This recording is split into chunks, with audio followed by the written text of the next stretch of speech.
Hello, everyone, and welcome to today's webinar, The Future of Building Services. I'm Jennifer Getz, the Editorial Director of Facility Executive Magazine, and this webinar is presented by Honeywell. Before we get started, I'll cover a few housekeeping items. A few of our speakers are on video today for this discussion, and if you would like to view them at the top of your screen, look for the bar in your window to pull down so they are visible to you.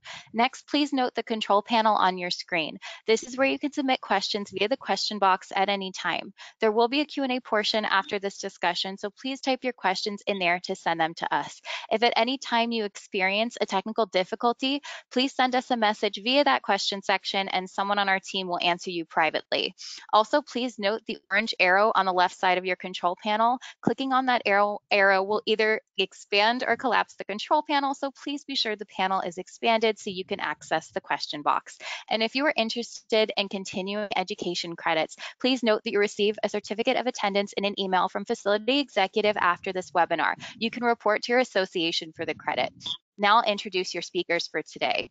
Timothy Watts is Honeywell's Global Service Sales Leader. He has 17 years of experience at Honeywell in the building technology business, helping customers install, maintain, and upgrade the latest technology to keep their buildings safe, secure, comfortable, and efficient. George Soleil, Honeywell's Global Digital Services Leader, has 25 years of experience in building construction and services. Previously, he worked in general management and operations management in the Americas, Europe, and Australia. Stephen Greenway is Honeywell's Director of Facilities Management. He joined from CBRE with 10 years in global contract leadership roles with particular interest in building maintenance and systems. Prior to that, he spent 18 years as a Royal Navy engineer serving in all classes of ships from submarines through minesweepers to aircraft carriers. Hello, everyone, and thank you for being here with us today. Great, thanks very much for that, Jen. We're excited to be presenting today, and thanks to you and thanks to the Facility Executive Magazine and Group C Media for the invite for us to share with everyone that's joined this morning or this afternoon to talk about our thoughts on the future of building services. This is not intended to be a Honeywell sales presentation, so don't worry. It's really a chance for us to really share where we see the industry going and hopefully give you all recommendations that they'll hopefully help you within your roles. So today we're going to cover some of the challenges I think that we're all facing within our industry and really what's driving the imperative for transformation. We'll talk a little bit about how Honeywell's managing this within our own real estate facility portfolio, and then we're going to share some recommendations on dealing with these with a particular focus on handling obsolescence, managing sustainability and digitization as well. So we've got about 30 minutes time allowed for the presentation, and then around 30 minutes for some Q&A at the end. So looking forward to a discussion with my colleagues George and Stephen presenting today. So we thought we'd start off just with some macro trends and industry challenges that hopefully resonate with all of you, depending on your role and depending on your level with experience in the industry. But with these are some of the key trends and things that I think that we're all facing and seeing, particularly in the last few years, that are really driving a lot of transformation within the industry. Firstly is shortage of skilled workers, a lot of tenured workers retiring and really crunch in terms of time management and expectation around solving issues. So I think everyone's facing this within the industry. I know reports sort of predict that around 41% of workers in our industry will be retired by 2030. So we think about we're just about halfway through 2023 already. It's not long away that close to half the people within our industry, or the skilled workers that we have, that we're familiar with running, operating, maintaining our buildings, will be retired. So really a big issue that I think we're all facing, especially anytime try and replace a role, try and find skilled workers in the industry is really it's a challenge. Facilities have an ongoing requirement to lower their operating costs every year. Budgets are really tight. Everyone's expected to do more with less resources, while also managing ever-changing supply chain challenges. And there's an increased level of uncertainty in prices of equipment, materials, obviously much higher difficulty in getting things like spare parts. Lead times are stretching out and getting longer and longer. The third one down, buildings are expected to be healthier. We've already experienced that as we've returned to work in the past years.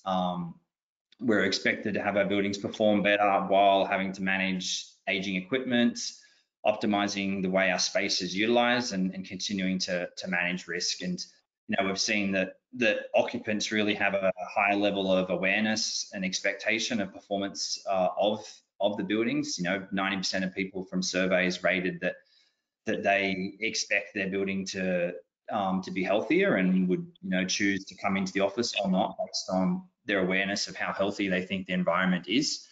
But also, we know we have to manage the challenges of aging equipment, and aging equipment, in itself leads to like 20% higher in maintenance costs as well. So we're sort of battling separate challenges here. An increased adoption of new technology, analytics, cloud connectivity, remote support. Everyone in their roles had to deal with an increased level of technology in their lives. There's obviously understanding and a need to be connected, and people are having to probably deal with a much higher overlap and awareness of cybersecurity, dealing with IT departments on a regular basis. In the past, we sort of could keep the building operational technology fairly separate from the information technology, and now they're much more converged in operating a building, and that comes with an increased level of cybersecurity that all of us in our role need to be familiar with, because these are really critical to operations. And then there's a lot of new technology software offerings on the market, both from new startups and existing players. And I'm sure if you're managing a building or a portfolio, you're contacted by all sorts of people with the latest technology that promises everything on a regular basis as well. So continual challenges there. But just wanted to start setting the scene. So some of the key trends that will hopefully lead into some of the recommendations that we'll talk about later in the presentation. But over to Dorje next, just to cover a little bit on the transformation in buildings. Thanks a lot, Tim. So Honeywell are across 21,000 customers in our building services division globally, and around about 45,000 buildings. And we're feeling these pains on a daily basis now. So we're really trying to transform our business quickly to set up and future-proof it. So we'd like to share some of the sort of things we're doing. But the things that are particularly driving our service division are our customers. And the feedback we're getting more and more is that site maintenance is disruptive and inconvenient. Obviously, there are health and safety risks associated with a lot of the site works we're doing, with working on live panels and working at height, etc. Calendar-based maintenance, I think most organizations have been trying to dispense with calendar-based maintenance for a couple of decades now. But it's, in terms of actually achieving it, going to real-time preventative or on-demand maintenance is quite a step, when compliance is really one of the key drivers. But that's definitely something we've got some solutions for. And then also, clearly, there's a lot of unnecessary travel, a lot of unnecessary call-outs for minor faults that really should be resolved remotely or automatically by the equipment. So those are the sort of three of the big ticket items that we're getting challenged quite heavily by our customer base for. So with that, I'm going to hand over to Stephen, who's going to talk about how we sort of take our own medicine, because we have a large global real estate footprint that we manage directly as well. So Stephen, over to you. Hi, thanks, Dorje. Well, in addition to us obviously being a seller and producer of building technologies, we are also a consumer of it, as Dorje's just pointed out, and we've got a relatively large portfolio, 700 sites across the world in 70 countries, and that's around 50 million square feet, as the slide shows here. Of that, about 50% by area is in North America, with the rest spread across the principal sort of trading and industrial zones across the world. We're divided up into four business divisions: aerospace, building technologies, from which we're principally talking about today; performance materials and technologies, looking at the things such as supporting the oil industry, catalytic converters, etc., and safety and productivity solutions. When you look at our portfolio, round about a third of it is owned by ourselves, the rest is leased. And in principle, the owned portfolio tends to be our manufacturing facilities, and the leased facilities are our logistics sites, warehouses, and labs. Okay, we've got a very, very diverse portfolio, from high-end corporate office in terms of our corporate headquarters to other offices and sales offices dotted around the world, which are either varying in size from relatively large in places like Bucharest down to one-man offices, sales offices around the place dedicated to supporting our services business. We've got some engineering centres that are located around a hub strategy around the world. And obviously, I've already mentioned our manufacturing, but in addition, we've got some R&D facilities as well. We're headquartered out of Charlotte. We opened our headquarters there last year, moved into it. It's a building we're very proud of. We've used as a showcase and also a recipient of our latest technologies as well. So it is a real state-of-the-art building, and we're very proud of it. Dorje, if you could move on to the next one, please. So what's the challenges we have within real estate? Well, as with every real estate business around the world, and particularly in the manufacturing sector, cost optimization is always high on our agenda. Maintaining the environmental conditions that we are against the cost reduction, and it's always that fine line we're sailing along to make sure that we stay compliant, have the facilities we need, but also not wasting cash, because that adds to our production costs, obviously. Dorje mentioned about moving from time-based servicing to reliability-centered maintenance. It's a big driver within our business, and we all see this all the time in our own homes. I mean, how often do you get a TV repairman out these days? It's now fix on fail, and those kind of measures are becoming more and more. And one of the other things that we're always seeking to balance, of course, is our repair and maintenance costs against those travel requirements. So how can we optimize that to make sure we're only really having van rolls when we absolutely need it?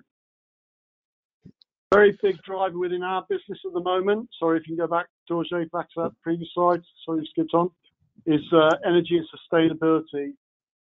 We've made some very big commitments along with other organisations around moving towards reducing carbon. So that particularly affects our maintenance and how we want to do it.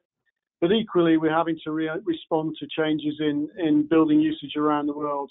One of the big things in my in-tray at the moment is planning for electric vehicles and what infrastructure we need to provide for that, both for our own fleet, but also for our employees, and getting to know and identify the consumption patterns that we have so we can do that efficiently. But also then, how can we save energy? How can we make use of things like solar, wind power, battery storage technology, etc., to make our buildings more efficient? And then the final kind of key one around this, the world of business controls, building systems and controls is developing rapidly.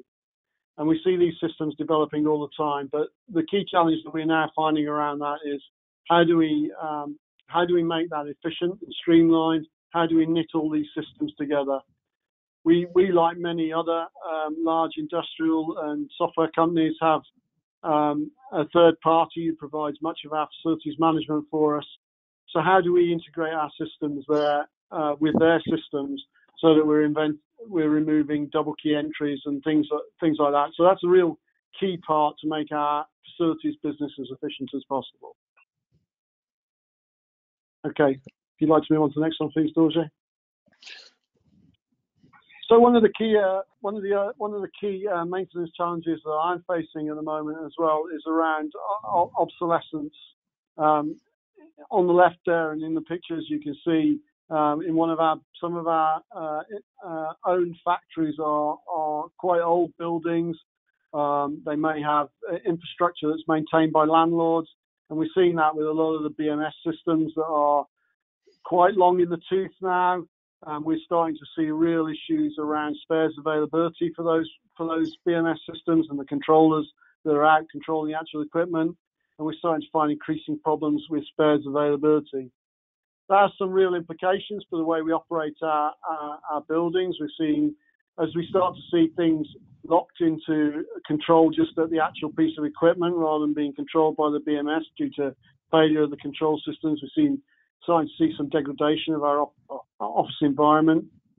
It definitely has a suboptimal effect on our energy control measures, something we're particularly keen and focused on. We also see an increased cost to facilities managers around controlling those environments. And of course, it has a real impact on employee satisfaction. We survey our employees twice a year to see how our environment stacks against that and where we are. And some places we see in our more modern facilities, we obviously see really great returns on that, but in some of the older ones, we get some real negative comments, and that comes back to our competing for talent in the marketplace. But updates we are feeding them through where we can. We negotiate with our landlords, of course, to get our own technologies in there, but to ensure that as we go through lease breaks, investments go into those buildings. These are starting to give us some real enterprise-wide visibility, particularly around our owned estate, but also some of our longer-term leased properties as well. And with that comes some opportunities. Certainly around artificial intelligence and the optimization that can make. We've got a product called Forge, which some of you may have heard of, that allows machine learning to drive our energy efficiency, which we're working on very hard in our own facilities. We're starting to see that pay back and deliver efficiency. And then we can also, through those same kind of platforms that sit above the BMSs and look at other kind of factors beyond purely control, can look at the comfort factors that we see in those buildings, the healthy building part, and then we start to see some improved employee satisfaction in those more efficient sites. But these control systems, it really needs planning. Certainly, it's quite capital intensive to update these things. It's intrusive to update them as well. But when you do so, it does bring us opportunities, and we see that certainly in the benefits that we're seeing in our employee satisfaction in those areas where we've updated and improved these facilities, but also we see it, we're tracking and starting to see it coming through as well in our carbon reduction commitments. Moving on. George. So this is over to Tim. Yep. Thanks, Steve. Yeah, and I'm excited to talk a little bit about sustainability. Regardless of the role, especially regardless of whether you're operating an owned or leased facility, it's going to impact the way we need to go about managing our priorities within a building, the projects we have, the work that we need to do to drive whatever sustainability goals that our stakeholders might have, especially given we know that 37% of energy-related CO2 emissions come from buildings, and this is set to only increase with an increasing number of people being based in the built environment. So, a huge amount of our CO2 emissions contributed from buildings and only set to increase. And as we know, 35% of building CO2 emissions come from HVAC, air conditioning related equipment, which we usually directly have control of within our own scope. 27% from lighting is the next biggest contributor, and then you get into sort of elevators, refrigeration, other plug loads, around 13%. So pretty much everything that we control within the building or have control of is leading to a significant amount of carbon emissions, and obviously our goals to reduce that efficiently while maintaining and managing facilities that we look after and are responsible for. Trends really increasing electrification of everything. So we can see continual shift of buildings towards being using electricity only, increasing use of heat pumps, reduce reliance on non-renewables, and also expect an increase in EV charging stations. You know, probably everyone in the last few years probably has purchased an electric vehicle or is thinking about it, which has been a big change. Personally, we purchased our first electric car only a couple of months ago. And, you know, buildings are going to go, we're going to see, you know, where we maybe have 1 or 2 charging stations to predominantly charging stations across a building portfolio, and that's going to, you know, drive a need for resilience, managing of loads, etc., and managing additional scope 3 emissions, which I'll get to in a little bit. Sustainability touches closely occupant well-being, and they sort of go hand in hand with a lot of the goals and priorities that we're working when we talk about having healthy and sustainable buildings. You know, the new ASHRAE standards have specific indoor air quality requirements, and, you know, if you're going to go for a building certification, it's going to have a requirement there around what's your indoor air quality, how you're measuring and monitoring and maintaining it. And we know as well, this is something that employees expect as well as part of returning to the workplace and the overall workplace experience. And, you know, we saw over the last few years that 20-year high resignation levels and continual challenges to attract and retain people, you know, really comes down to providing a good occupant experience and a great work environment for people. And you know, a really increased focus amongst organizations as well is focus on the mental health and well-being of our employees as well.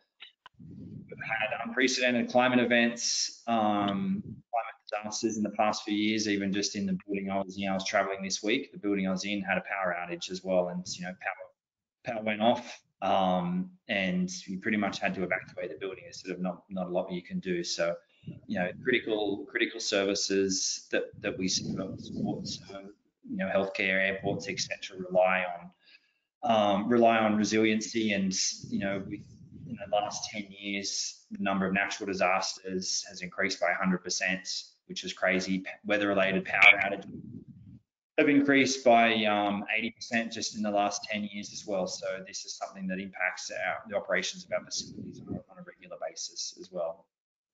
And the fifth point here, an increased focus on energy commitments. Just about every company's made some sort of pledge or commitment to reducing their carbon footprint. Honeywell's made a pledge that we're going to be carbon neutral by 2035. So we're heavily working on our own internal plans to reduce our carbon emissions, and obviously a big part of not just the sustainability activities, the reporting and compliance, but also there's a lot of incentives as well to transition in how we're operating our portfolio. Next slide, thanks, Dorje. So we just wanted to give some suggestions. You know, depending on the audience on the call, you're going to all be at different levels within your sustainability journey, which try and break the steps out to make it digestible for people to understand. Okay, where are you at within your journey and level? Are you just starting out, or are you quite mature and really looking to tap into the higher levels of performance within your the scope of your role? So, you know, we normally break it out. It's, you know, one, you want to start off at monitoring. You need to measure and know what you have and how you're using it. So that would normally start off with visualizing this, measuring your carbon 1 and carbon 2 emissions within your portfolio. So scope 1 and scope 2 emissions, you know, scope 1 generally a direct emissions from things that you sort of burn, fuel, etc., that you use. Scope 2 is then things that you buy, so, you know, utilities, electricity, steam, heat, etc. And then scope 3 are all other emissions that sort of come from beyond that, beyond those levels, but the upstream activities that you have, you know, from your supply chain, other things that you purchase, etc. So, you know, obviously you need to start off with a good baseline level of understanding your asset performance, what you're using. And, you know, usually this will mean sort of additional maybe metering to be able to monitor a baseline and start to then move on to level number 2, which is then control. So once you have that visibility, then you can use the control systems that you might have to start to reduce your consumption, put in additional control strategies, add additional sensing, filtration, cleaning, etc., and use additional rules and optimization alerts to then really improve the performance of your facility. That will get you a little bit of the way. Then to continue on your journey, you need to move into a next level of optimization, which is going to include using additional level of controls to drive up energy efficiency and indoor air quality. Probably, you're going to then look to additional programs around energy performance, so replacing some large capital equipment to drive additional energy savings. And then also, this is where we might like to sort of tie in a lot of work to display information to building occupants on energy performance as well, providing information that's transparent and actionable, that really is there to try and drive the tenants' behaviour and occupants' behaviour as well. And the fourth level is really the decarbonisation. And Stephen spoke a little bit about some of the things that are being done in our own portfolio, looking at the source of and supply of utilities, how we can improve both the resiliency of those, but then also reduce the cost and manage the sources of supply. So, whether that being bringing in additional solar, battery storage, wind, microgrids, and then additional monitoring and control of the grids and control of EV usage and consumption to make sure we're managing demand costs, but also managing the source and supply of utilities for a facility.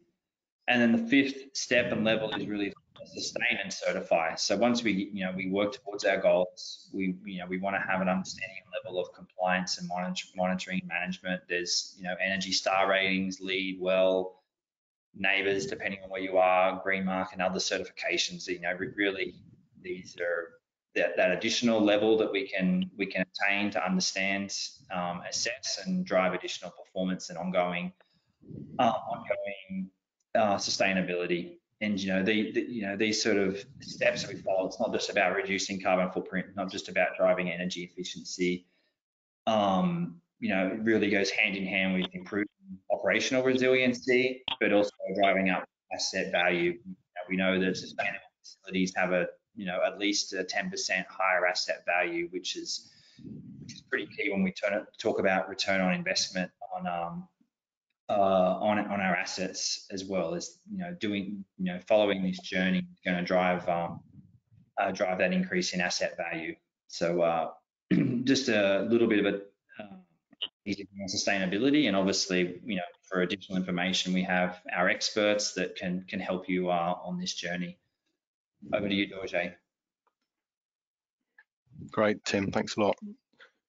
So the good news is it's highly likely that the buildings that you're operating on behalf of your customers have got a load of embedded technologies that aren't being completely utilised. So we see this across just about every building we're operating, is that the technology's been capable of far more over the last few years than it's actually being operated. So good examples of that would be that most installed BMS systems have got access to a lot of that energy information, a lot of that sub-metering data that can be used then to follow those steps that Tim's just set out. But without having on-site energy experts or people who are completely focused on that agenda, then that information is often just sitting there and not being passed on. But that information for most BMS is there, and what we're doing is we're mining that data directly. If we've got the appropriate remote connectivity, then we've got teams of large numbers of subject matter experts that are then able to interact with the customers. There's other examples are things like the fire life safety systems. So there's very, very shortly there'll be a revolution in particularly fire life safety systems, where up to this point you'll all be familiar with guys and girls going around buildings, smoke testing, and manually checking alarms and filling out bits of paper, when actually the panels have already got the embedded intelligence to take in the signals from all of those devices. So with the exponential decreases in some of the costs of some of the microelectronics, a bunch of smart devices heading to the market very soon, which can talk to those panels that are already installed, and the remote connectivity to those panels is fairly simple now. So in particular, we'll be using a solution starting later this year. It's actually in beta on a number of sites in North America to actually self-test systems. So they can self-test for heat and smoke, and therefore then the compliance visits required are actually just the visits, the statutory visits to the panels. And all the reporting is available in real time to yourselves as the customer or to your end customer, and also as devices fail, you're immediately notified of that. So then any upgrade requirements become instant opportunities for facilities management companies. In addition to that, we've built out 4,000 connected buildings so far, and we've got 6 regional remote service centres where they're staffed with highly skilled BMS fire and security technicians, typically guys that have been on the road for a couple of decades, and we're now able to carry out a bunch of the tasks that they've been doing on the sites remotely. So rather than plugging a PC into a controller on the site, clearly if we've got the relative connectivity, we can then carry out a number of those tasks, including preventative maintenance tasks, remotely. So a lot of that technology is already installed. A lot of the fire security BMS panels, elevator systems, that they've already got this functionality, and really we're just trying to get alongside our customers to work with them on unlocking that potential. So this is the final slide actually. So this is just to set out the sort of expertise that we have got that can be tapped into.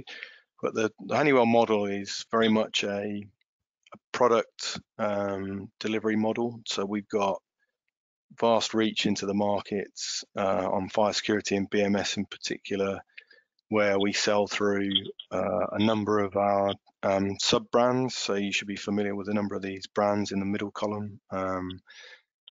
And that enables us to then interact with the customers, not just through our direct service and projects businesses, but also we've got a network of about 16,000 channel partners across those businesses where we're offering out this technology to the market.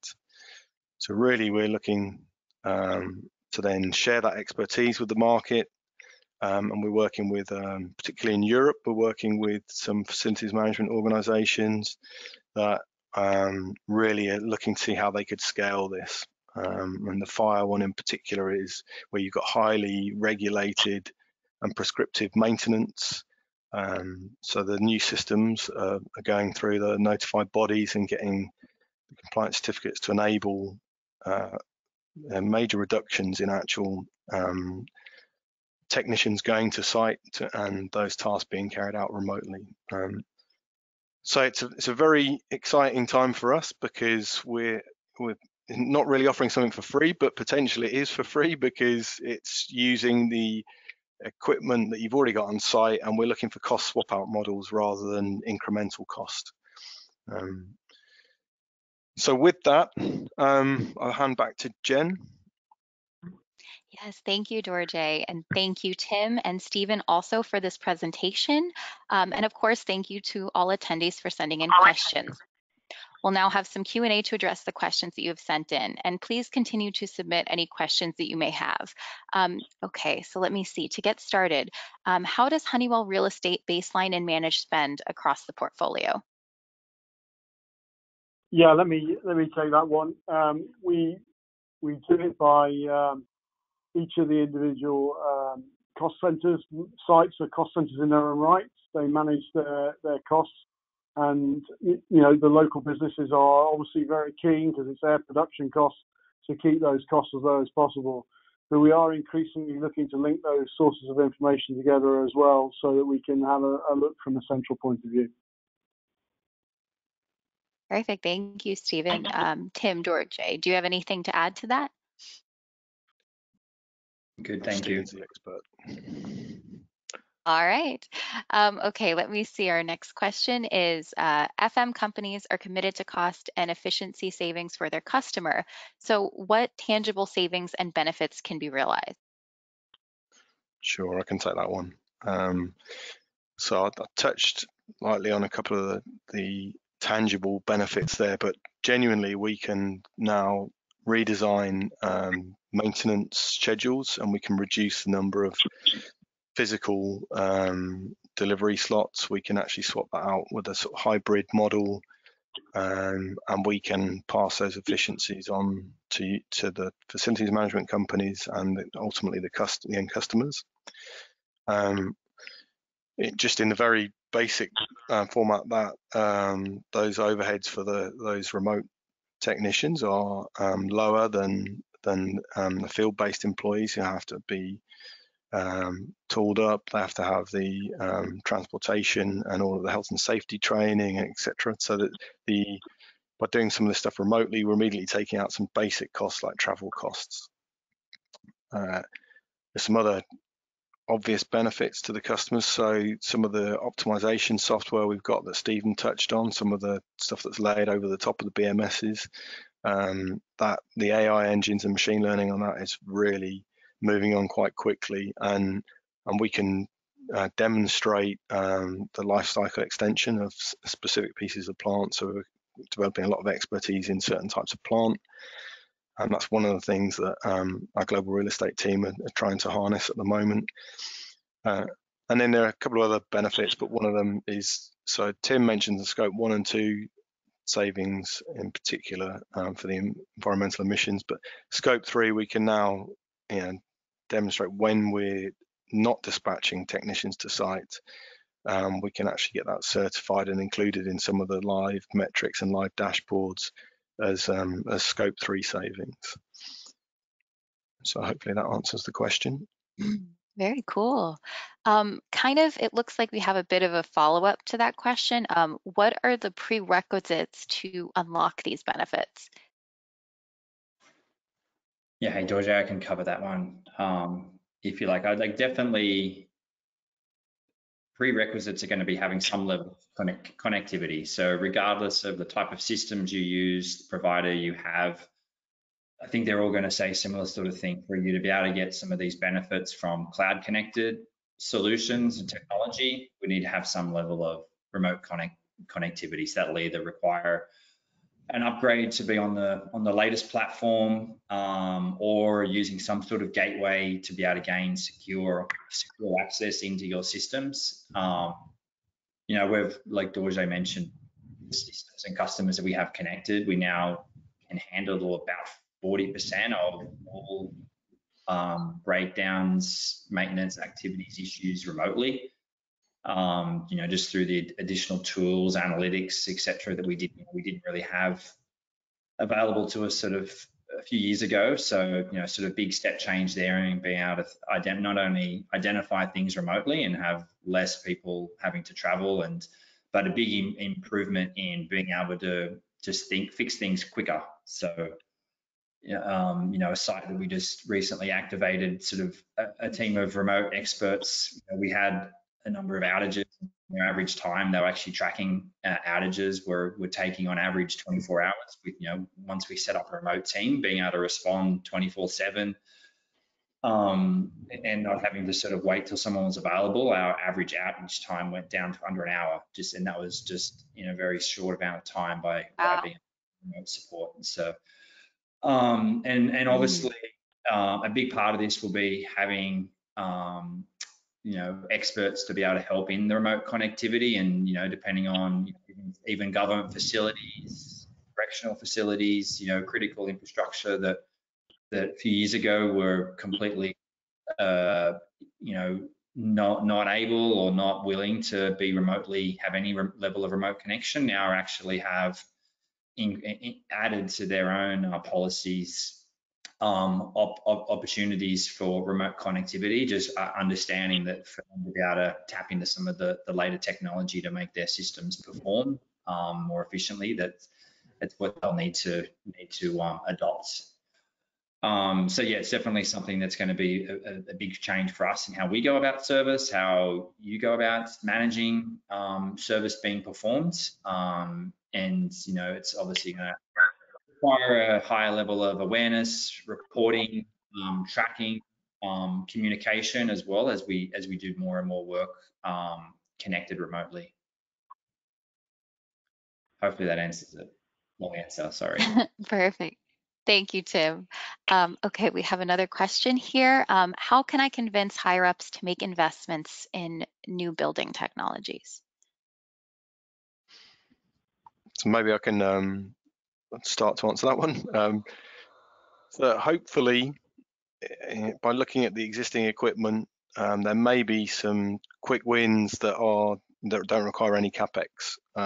So you know, we're happily going through a bunch of proof of concepts for a number of our customers at the moment to see if there's anything that can be done with the existing. But if not, we've got a bunch of business cases built out for this. So if I give the example of the self-test detectors, so actually, as a facilities management company, you would actually your customer would pay for the devices, so they're relatively low cost, but then yourselves and the end customer then benefit from reduced costs for the actual maintenance. So there's some sort of no-brainer business models in here, but yeah, in the first instance, you know, there's stuff that can be done free of charge, proof of concepts, or just cost optimization on existing equipment. So hopefully you don't have to convince anybody to invest, or if you do, it's minimal investment for pretty decent return on investment. Tim, Stephen, don't know if you want to add anything to that. From my sort of experience, like no one likes surprises, so no one likes a surprise on a, hey, we need to spend, you know, X amount of dollars to do a capital upgrade. So what we always try and do when we're working with customers is map out and plan a roadmap around what needs to be done. So look at all of the systems that are in place. You know, look at what the performance and uptime of those systems are, and what the life cycle is, and then, you know, try and plan and map out a roadmap upgrade. And you know, good thing is most technologies have pretty solid paths to be able to upgrade and bring onto the latest platform. And you know, we can then plan that out over a number of years as to, you know, based on what's the priority, and do we need to start with the network first? Do we want to start at the hardware level? Do we need to start at the software? And how do we stage that out over time that minimizes impacts on the facility? Is, you know, the best way to go about sort of planning that out, and then getting it budgeted for a few years, so that it doesn't come as a surprise when some catastrophic failure happens. Because, you know, as we know, you know, spending money after something breaks costs a lot more money to do it in an emergency rather than doing something when we plan for it and can do it over time. So, you know, generally that's sort of what we try and sort of recommend and help with a roadmap lifecycle upgrade plan, so that, you know, when we're seeking approval for things that need to be done, it doesn't come as a surprise, but we're planning things out. Yeah, just to add to that, I was going to say I agree with you there, Tim. You know, it's that advanced planning process through the FM community, and that's where the FM community can really support the client side, is by helping and pulling together those both the benefits of what the new technology can bring, but also understanding and bringing the understanding into your experience of what the risks are of not doing it as well. As Tim was kind of articulating there, you know, there can be significant costs, and we certainly saw it with that obsolescence piece. where we're seeing, old BMS systems that are getting to the point where we can no longer keep maintaining them in some of our older facilities. So we're going to have to do some work around those to drive it forward. But at least we're offsetting some of those costs with improved efficiency and energy usage, and the carbon reduction as well, which is also comes with that, which helps our corporate citizenship. It looks like we have time for maybe one or two more questions. So one question is here, what are some of the biggest hurdles companies undergo when implementing the latest technology, the latest building technology, and how can a facility manager help overcome some of these challenges?